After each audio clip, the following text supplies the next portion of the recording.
네, 두 번째 시간 우리 DCM, 디자인 컨스트럭션 매니지먼트 DCM 이제 두 번째 강의인데, 저번 시간에는 본당 평면에 대해서 말씀드렸죠. 오늘은 본당의 단면 계획, 가시선, 그다음에 catwalk, 이런 것들을 좀 살펴볼게요. 자, 먼저 이 그림을 보시면 본당의 일반적인 단면입니다. 이 본당은 어떻게 했냐면, 여기가 본당의 아래층인데, 여기 강단이거든요. 여기 목사님 이제 서서 설교하시는 설교단, 강단 이렇게 있고, 여기가 중층이에요. 중층. 그러면 성도님들이 여기 이제 이렇게 앉게 되겠죠.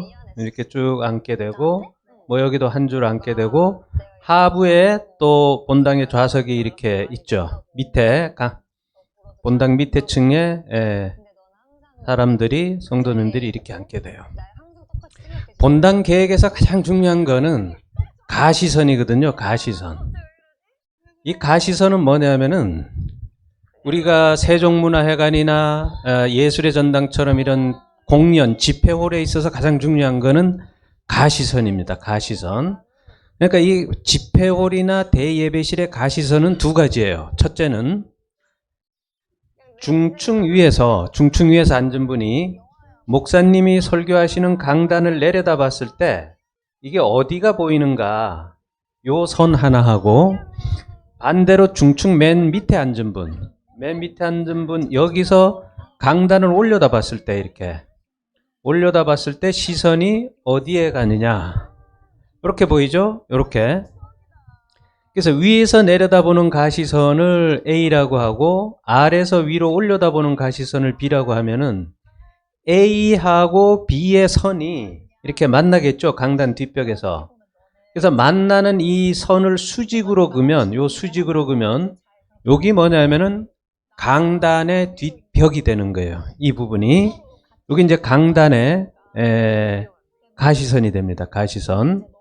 그럼 강단의 가시선이 되는데, 자, 그럼 어떤 가시선이 본당의 쾌적성과 가시선의 최고로 좋냐 하면은, 위에서 내려다본, 이 성도님이 위에서 내려다본 가시선은 강단 뒷벽 있죠?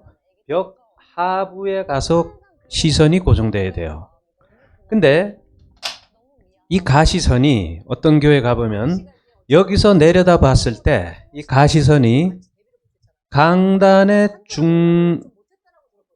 중간 정도, 여기 가서 보이는 가시선이 많아요. 이렇게 여기서 내려다 보면은 강단 중간이나 뭐 중간 조금 아래 근처에 와서 꼽히는 가시선이 있는데, 이거는 가시선이 이제 실패한 가시선이 돼요. 뭐 불가피하게 본당이 적을 때는 어쩔 수 없지만, 왜냐하면 이렇게 하게 되면은 이 위에 앉은 분이 여기서 내려다 봤을 때 여기 가시선이 보이면, 이분이 180도로 이렇게 수평을 이렇게 봤을 때에 폐쇄적인 본당이 나옵니다. 쾌적하지 않아요. 그러니까 이 가시선은 강단 아래 맨 밑에 점이 보이는 것이 좋고, 정말 좋은 가시선은 여기서 내려다 봤을 때 강단 앞에 이 통로 쪽이 보이는 것이 가장 쾌적해요. 그러니까 이 밑이 보이게 하기 위해서는 이 중층이 높아져요. 자꾸 중층이 높아진다는 거는 이 본당의 높이가 자꾸 높아져요. 본당의 높이가 높아집니다. 그러면 건축비 영향도 오고 냉난방의 도달거리가 길어지기 때문에 마냥 높아지는 것도 안 좋아요. 적절한 가시선이 중요합니다. 그래서 기준은 강단 뒤쪽으로 선이 와야 된다. 그러면은 중층의 높이 있죠. 이 계단에, 중층은 발코니석이라 그래가지고 이 계단이 이런 식으로 돼 있어서 이 계단에 우리가 개인 의자나 장 의자를 놓고 이렇게 앉게 되죠.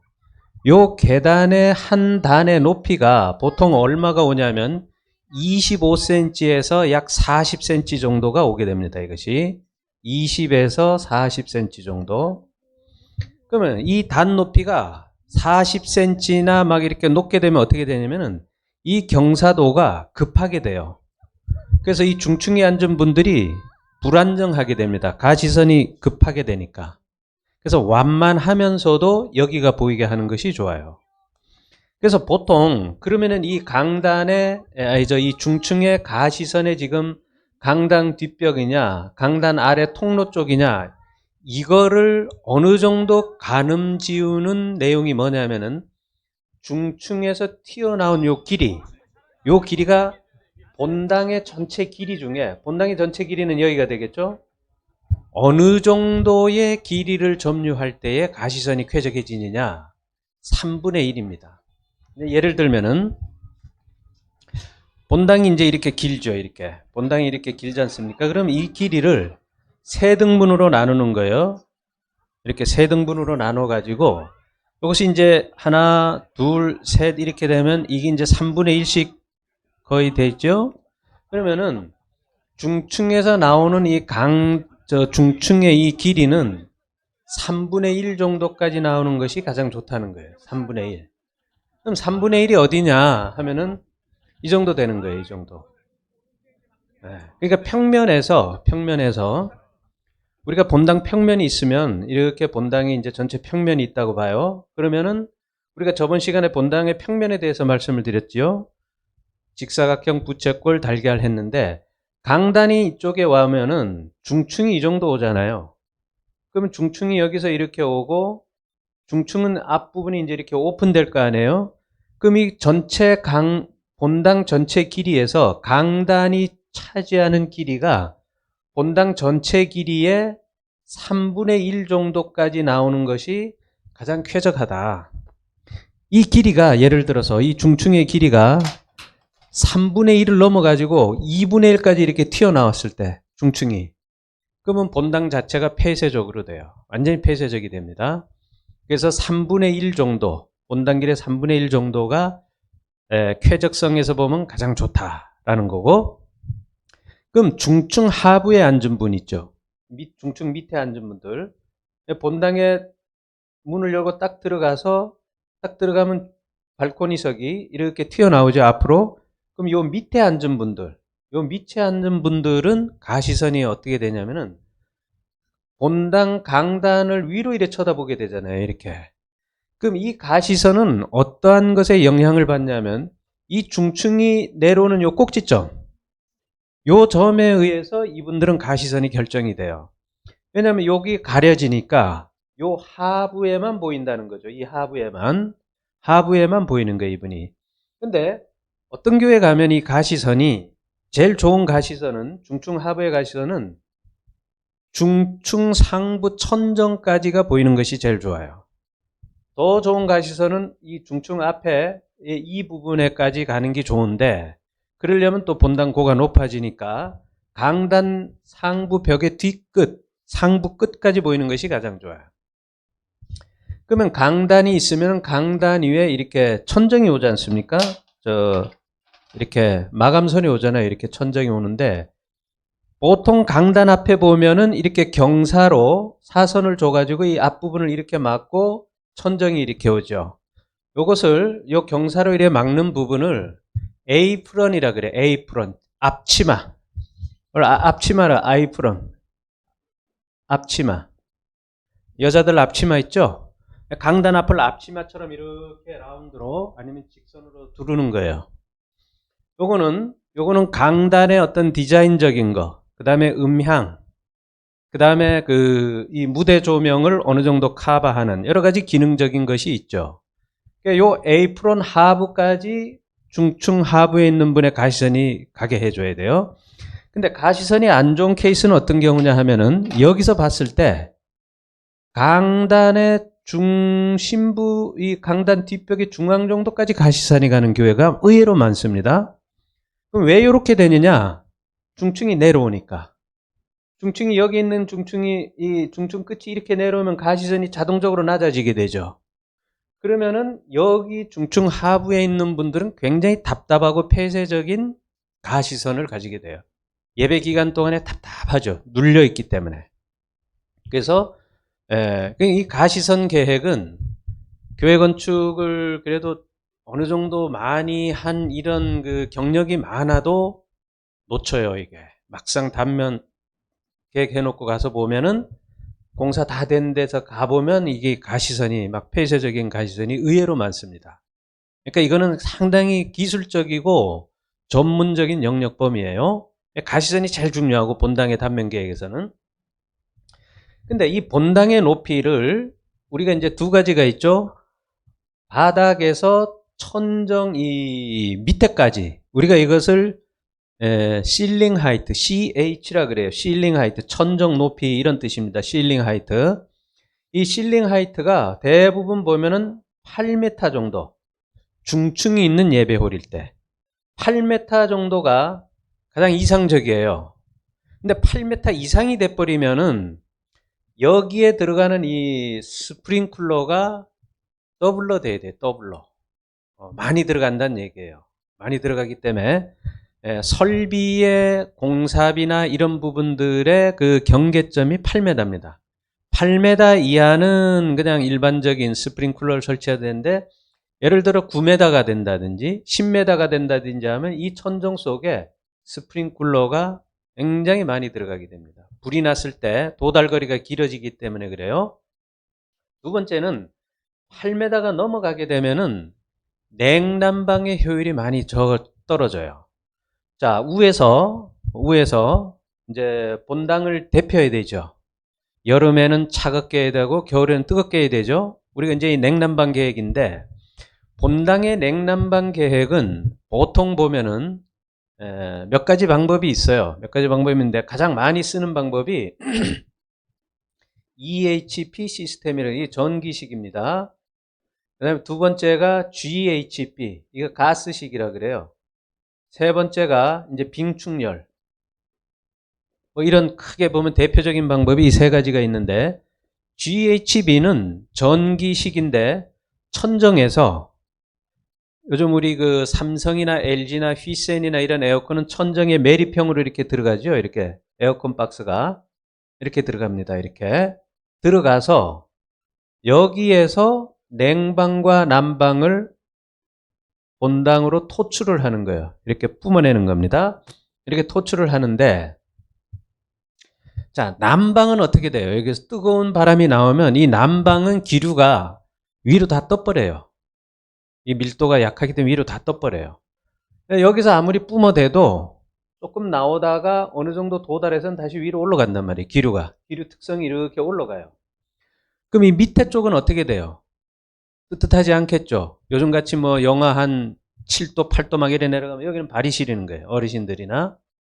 그래서 이 GHP 뭐 빙충열이나 가스식도 마찬가지예요. 위에서 토출을 난방을 불 때에 이 하부가 도달이 안 되기 때문에 이 하부에다가는 전기 코일을 깝니다. 전기 코일. 우리가 이거를 초절전 바닥난방이라 그래요. 바닥난방. 전기로 이렇게 되어진 코일을 이 하부에 깔아요. 그러면 여기서 복사난방이 훈훈하게 위로 올라가게 됩니다. 복사난방은 바닥을 이렇게 데우는 걸 말해요. 근데 이것이 과거에는 그 온수로 보일러실에서 물을 이렇게 데펴 가지고 여기를 했는데 요즘은 그렇게 안 해요. 그 물이 터지면 어디서 터졌는지 찾기도 어렵고 유지보수도 어렵기 때문에 요즘은 그냥 전기 패널을 깔면은 그거는 이제 이렇게 유니트로 돼서 떡떡 깔면 돼요.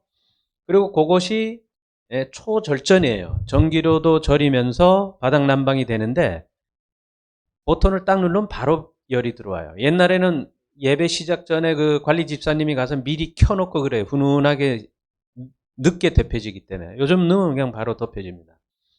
그래서 이 초절전 바닥 난방을 어느 부분에 까느냐, 어느 부분에 중층 앞에서부터 강단까지. 왜 그런 거 하니? 중층 앞에서 요 강단까지 거리 그 천정고가 제일 높죠. 제일 높잖아요. 8m면 여기가 8m가 되잖아요.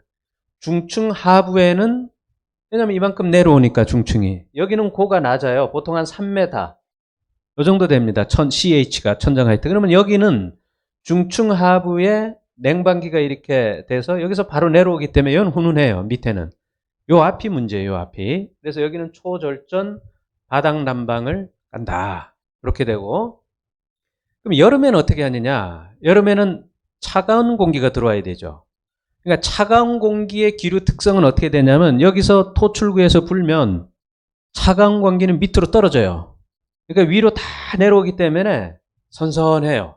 그러니까 냉방은 별 문제가 없어요. 고가 높아도 난방이 위로 뜬다라는 거고, 만약에 이 바닥에 초절전 난방을 깔지 않고 해결하는 방법은 뭐냐면은 강단이 보통 높죠. 앞에 강단이 보통 한 90cm 뭐 이 정도 되잖아요. 요 강단 앞에 그릴을 두고 여기에서 흡입구를 둬요.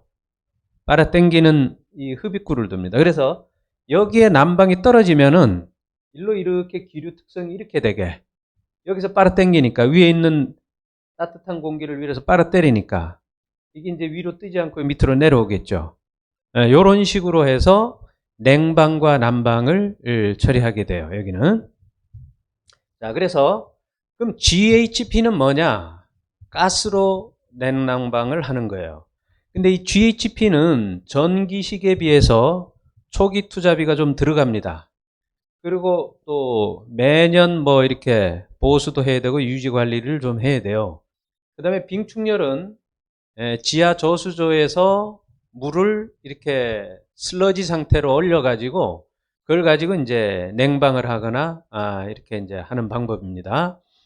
그래서 이 빙축열은 이제 탱크가 커지죠. 지하 사이즈가 커지고 건축비 초기 투자는 빙축열이 많이 들어갑니다.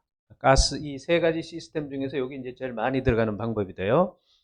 그래서 보통 본당이 1000석에서 1500석 내외 정도가 된다면 가스식이 제일 편해요. 이거는 배관도 필요 없어요. 중앙에서 공급하는 것도 아니에요. 그냥 개별식입니다. 실외기하고 이렇게 연동만 시켜놓으면 바로 된다. 자, 그러면 이제 냉난방과 가시선에 대해서 말씀을 드렸고, 본당 설계, 본당의 DCM에서 가장 중요한 거는 또 유지 관리죠. 유지 보수. 그럼 세 번째, 이제 유지 관리는 어떻게 하느냐? 본당의 유지 관리는, 본당은 일반 교육관에 비해서 고가 높아요. 거의 2배로 높습니다. 2배로 높기 때문에 이 천정에는 많은 조명이 들어가죠. 특히 우리 개신교는 보통 인공 조명으로 예배 분위기를 연출하고 이렇게 되지 않습니까? 그러면은 여기에 많은 다운라이트들이 박혀 있어요. 그 다음에 이 강단 앞에는 엄청난 또 무대 조명이 이 강단을 비춰야 되니까 많습니다. 그러면 이것이 한 몇 년 지나면은 전기도 나가고 이제 막 이렇게 점검을 해야 돼요. 근데 문제는 고가 높잖아요. 고가 높기 때문에 이 높은 곳에 있는 조명을 갈거나 이러기가 어렵죠. 밑에서. 요즘은 뭐 고가 사다리로 이렇게 쭉 올려서 하는 경우도 있는데 8m 이상이 되면 그것도 조금 어려워요. 그래서 이 천정 안에 캐독이라고 됩니다. 캐독. 요거는 뭐냐면은 이 슬라브하고 천정 사이에 이렇게 전공구를 두는 거예요. 이 전공구는 어떻게 됐냐면은 슬라브 하부에 이제 슬라브가 이렇게 가면은 각파이프를 가지고, 철제 각파이프를 가지고 이렇게 틀을 만들어요. 이렇게 틀을 만들고 요 밑에다가 각파이프로 틀을 만들고 와이어망이 있어요. 이렇게 철제로 된 와이어망을 여기에 이렇게 깝니다. 깔아가지고 사람이 여기에 이제 천정이 이렇게 바닥 천정이 있고 여기에 조명이 이제 이렇게 달리게 되죠. 이렇게 밑으로 조명이 들어가잖아요. 만약에 여기 조명이 교체를 해야 되겠다면 사람이 요 길로 쭉쭉 가가지고 요 위에서 조명을 끄집어내고 다는 거예요. 위에서 다는 거예요. 그래서 요것을 고양이 길이다. 그래서 catwalk 이렇게 합니다. 고양이 길이다. 전공구입니다. 전공구. 그럼 이 전공구의 높이는 어느 정도가 되느냐? 60cm에서 한 70cm 정도. 이건 60에서 한 70cm 정도면은 사람이 이렇게 기어가거나 약간 구부려서 갈 수가 있어요. 근데 이 캐독의 공사비도 2, 3천만 원 이상 들어가요. 어느 정도 되면은. 많이 들어갑니다, 이게. 왜냐면 본당 하부를 다 둬야 되니까. 그래서 요것도 8m 미만의 경우에는 캐독을 설치할 필요가 없는데 8m를 좀 넘어간다면 본당 하부에 캐독을 둬서 천정 부분의 유지 관리를 양호하게 하는 것이 필요합니다. 이것이. 그래서 유지 관리비가 있고 유지 관리에 대한 이런 부분들이 있고, 그 다음에 이 중층 상부 여기 요 꼭지점에 보통 여기에 방송실이 와요. 오픈 스튜디오로 해가지고 여기에 방송실이 오는데 이 방송실 앞에 요 난간은 밑이 투명하게 보여야 되잖아요. 그러니까 요거는 이제 강화 유리로 해서 이렇게 바로 가시선이 방해가 받지 않게 이렇게 설치를 한다. 이렇게 되어 있습니다. 그래서 유지 관리를 하는 가장 중요한 것은 캐독 그런 거를 설치하고 8m가 낮을 경우에는 요즘 이제 이렇게 버튼을 딱 누르면 사다리가 쭉 올라가는 것들이 나와요. 이렇게 밑에 바퀴가 달려가지고 그런 거는 8m 미만의 경우에는 그런 곳과 사다리를 이용해도 관계가 없다. 이렇게 보여집니다. 그 다음에 여기 중층 하부에 요 밑에 높이는 법적으로 정해져 있어요. 이게 노대의 높이, 건축법에서 노대의 높이 이렇게 합니다. 노대의 높이는 최소 면적이 2.7m 이상이 되어야 건축법에서 문제가 없어요. 요 중층 하부의 요 높이. 근데 어쩔 수 없이 2.5m 밖에는 도저히 나올 수가 없다. 뭐 이런 경우도 생기잖아요. 이랬을 경우에는 여기에 환기 설비를 하면 괜찮아요. 그러면 예외 규정에 적용을 받습니다. 환기 설비는 뭡니까? 여기에 환기를 할 수 있는 인공 설비를 천정에 설치할 경우, 그럴 경우에는 높이 적용을 안 받는다. 이렇게 보여지고 있고, 그 다음에 또 이제 좀 전문 영역인데 중요한 것은 이 천정 안의 높이가, 이 천정 안의 높이 있죠? 슬라브 밑에서 천정까지 요 높이가 2m 이상이 되면, 2m 이상이 되면 스프링쿨러를 상하향식으로 두게 돼 있어요. 법이 상하향식. 이 상하향식 스프링쿨러는 뭐냐면은 여기서 불이 날 경우에, 누전이 돼가지고 불이 날 경우에 바로 어느 정도 온도가 감지되면 위에서 물이 팍 터져서 불을 끄거든요. 근데 이 천정 요 안의 높이가 2m 이상이 되면은 이 보통 스프링쿨러의 물이 어떻게 터지냐면 여기서 물이 터지면 아래로 물이 쫙 나와요. 근데 이 안이 2m가 되면은 위에서 아래로도 물이 나오지만 요 안에서, 천정 안에서 위로도 물이 터지게 된다는 거예요. 상하향식이 된다는 거예요.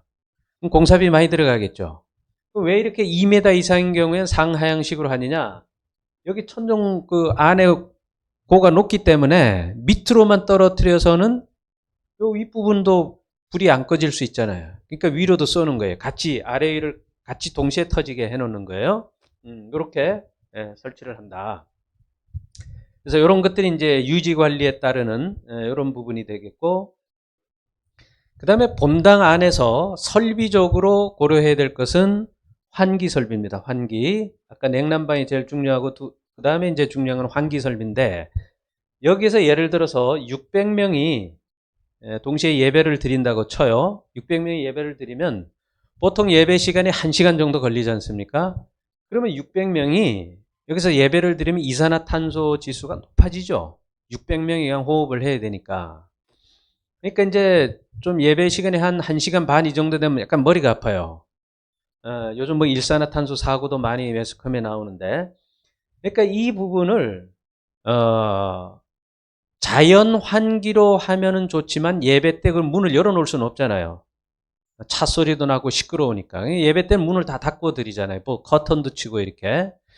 그럼 완전히 밀폐된 공간이라고 보는 거죠. 그래서 이 천정에서 기계식으로 환기를 해야 돼요. 외부의 신선한 공기를 빨아들여 가지고 안으로 넣고 안에 먼지나 이산화탄소를 바깥으로 빼내야 된단 말이죠. 그 설비를 환기 설비라고 하는데, 요즘은 그거를 이제 전열 교환기를 설치하면 돼요. 이 천정 안에 전열 교환기를 설치하면 이 전열 교환기가 환기 기능까지 다 하게 되고, 요즘은 조금 더 이렇게 수준이 높은 하이 퀄리티로 가면 이제 제습까지 다 할 수 있어요. 습기까지 다 여기서 컨트롤 할 수 있습니다. 습기까지, 제습 설비까지. 이렇게 하면 여기에 이제 적정한 습도나 이런 것까지도 유지하면서 할 수가 있게 되죠. 그래서 이런 환기 설비는 대단히 중요하고, 그 다음에 건축법상으로는 요즘은 이제 예배 공간의 트렌드가 자꾸 창을 막아요, 이렇게. 왜냐면 인테리어를 하고 조명을 가지고 연출을 하다 보니까 미국 교회를 좀 투어해 보면은 거의 막 콘서트홀 수준의 그냥 막 예배 분위기가 되죠.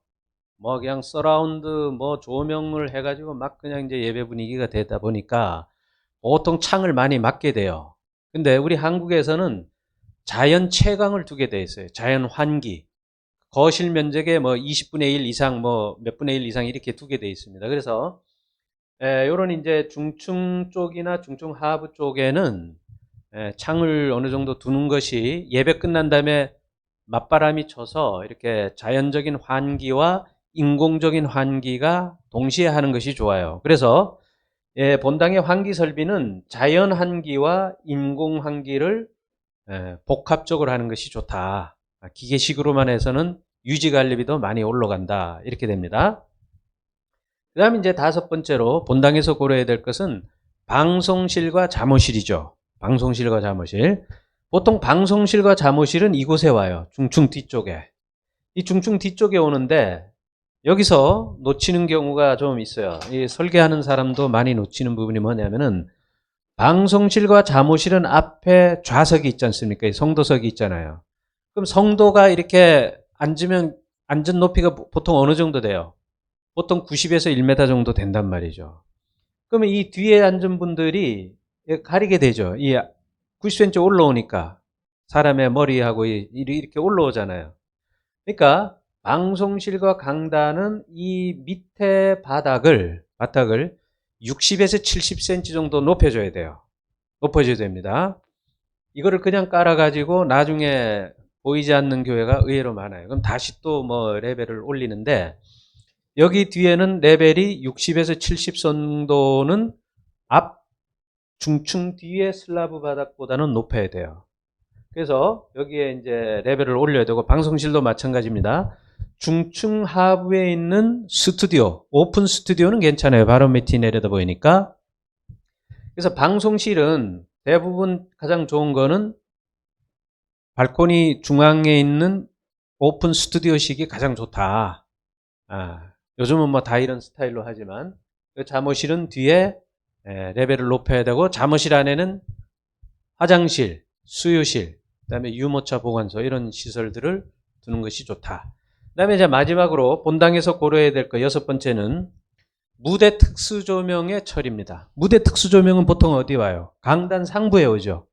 그럼 강당 상부에 여러분 한번 교회 가서 보면은 새로 지어진 교회 가서 보면은 회중석에서 앉아가지고 강단을 올려다 보면 이 앞에 드럼통 같은 시커먼 게 그냥 수십 개가 쭉 달려 있어요. 굉장히 보기 싫어요. 강단에서 예배를 드릴 때 강단을 올려두면 이게 시선을 굉장히 많이 빼앗습니다, 이게. 그래서 이거는 무대 앞에 달린 무대 조명은 매입형으로 해야 돼요, 매립형.